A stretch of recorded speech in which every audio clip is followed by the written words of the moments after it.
Windows is everywhere. This operating system, made by Microsoft, became the default language of personal computers over decades.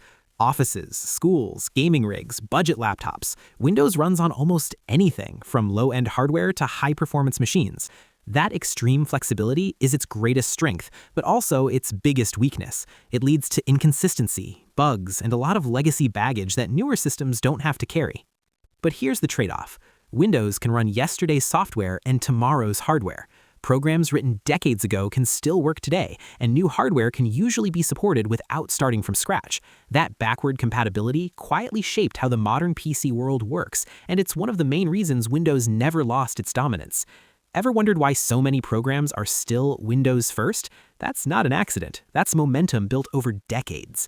But while Windows was optimizing for compatibility and reach, another operating system deliberately chose the opposite path. macOS didn't want to work on everything. It wanted to work perfectly on one thing. Apple designed macOS around control of hardware, software, and the experience in between. Apple decides which devices it runs on, how the software behaves, and how tightly everything connects. That's why Macs feel smooth, why animations are consistent, why battery life is predictable, and why things often just work, as long as you stay inside Apple's ecosystem.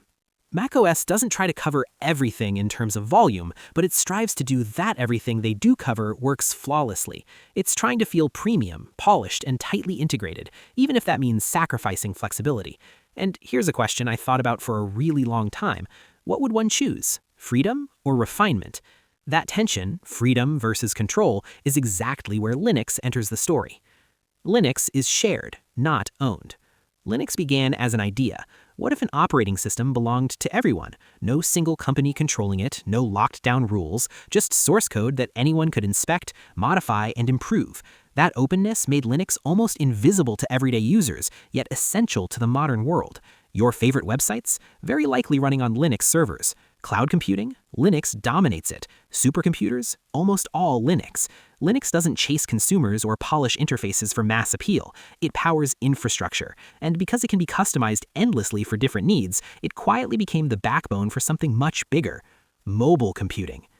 Android is not the first mobile OS, yet it's the one that truly democratized a great OS on phones.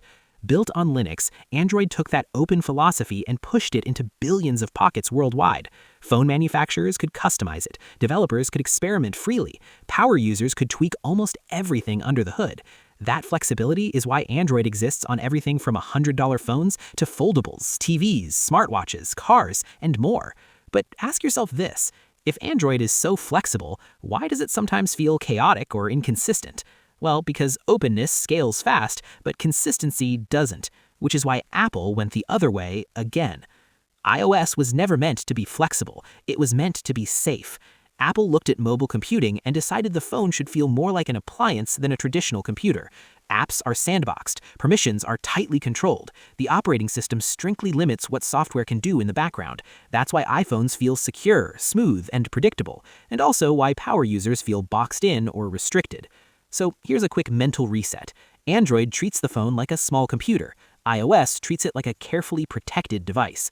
Neither approach is objectively better. They're built on completely different philosophies, aimed at different priorities and at different users. Now, let's zoom out for a second, because not all operating systems are trying to be powerful or flexible. Some are trying to be lightweight. ChromeOS exists because Google realized something simple. Most people already live in the browser. Email, documents, streaming, meetings, even work tools. It all happens online. So ChromeOS stripped the operating system down to the essentials and rebuilt everything around the web experience, enabling fast boot times, minimal maintenance, automatic background updates. It's perfect for schools, shared computers, and people who just want things to work without thinking about the operating system at all. And even though ChromeOS took the philosophy of making the internet the computer, it's not a totally new philosophy. That idea didn't come from nowhere. Long before Windows, macOS, Linux, Android, or iOS, there was Unix. Unix isn't an operating system you casually use today. It's an operating system that influenced everything. Unix introduced ideas that still define computing: multitasking, user permissions, and the philosophy of treating almost everything as a file. It was built for stability and efficiency, not flashy visuals or consumer convenience. And while most people never directly interacted with Unix, its DNA lives inside macOS, Linux, and even parts of Android. Think of Unix as the blueprint, not the house. And if Unix is the blueprint, BSD is one of its most refined branches. BSD, short for Berkeley Distribution, is quiet, boring, and incredibly reliable, which is exactly why companies and institutions love it. Parts of macOS networking are BSD-based, and many servers rely on BSD systems because they prioritize stability, security, and predictability over constant change.